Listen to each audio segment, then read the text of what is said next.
নোয়াখালীর বেগমগঞ্জ থেকে লক্ষ্মীপুর পর্যন্ত ৪ লেন সড়কের নির্মাণ কাজ চলছে পুরোদমে, কিন্তু কাজের অগ্রগতির পাশাপাশি দেখা দিয়েছে নতুন ঝুঁকি। সড়কের পাশে থাকা শতাধিক বিদ্যুতের খুঁটি হেলে পড়েছে বিপজ্জনকভাবে। কোথাও খুঁটির গোড়া আলগা, কোথাও আবার তারের টানেই টিকে আছে।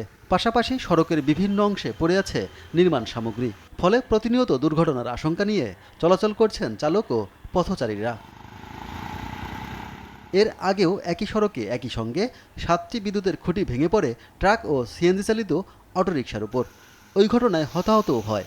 সেই ঘটনার পরও কার্যকর ব্যবস্থা না নেওয়ায় স্থানীয়দের মধ্যে নতুন করে আতঙ্ক তৈরি হয়েছে। তাদের দাবি, যে কোনো সময় আবারও বড় ধরনের দুর্ঘটনা ঘটতে পারে। গেছে মাসে 7টা ফিলার হচ্ছে, হলি একদম ট্রাকের না বাসের ক্ষতি না, ট্রাকের ক্ষতি হয়েছে, আর সিএনজি দুইজনের ক্ষতি হয়েছে, আর অটো একখানের ক্ষতি হয়েছে।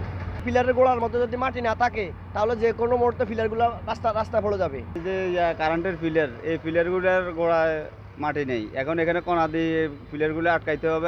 এদিকে দুর্ঘটনার পর দায় এড়াতে সড়ক ও জনপথ বিভাগ থেকে বাংলাদেশ বিদ্যুৎ উন্নয়ন বোর্ডে পিডিবি ব্যাকডেটের চিঠি ইস্যুর অভিযোগ উঠেছে।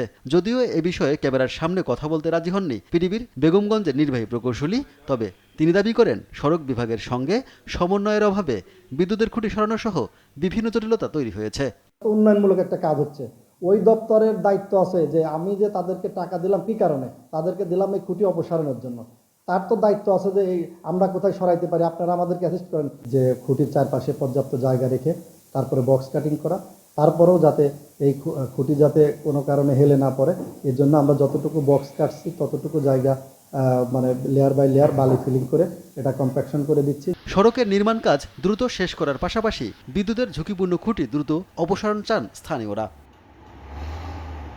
সুব্রত গাইন, নিউজ ডেস্ক, দেশ টিভি।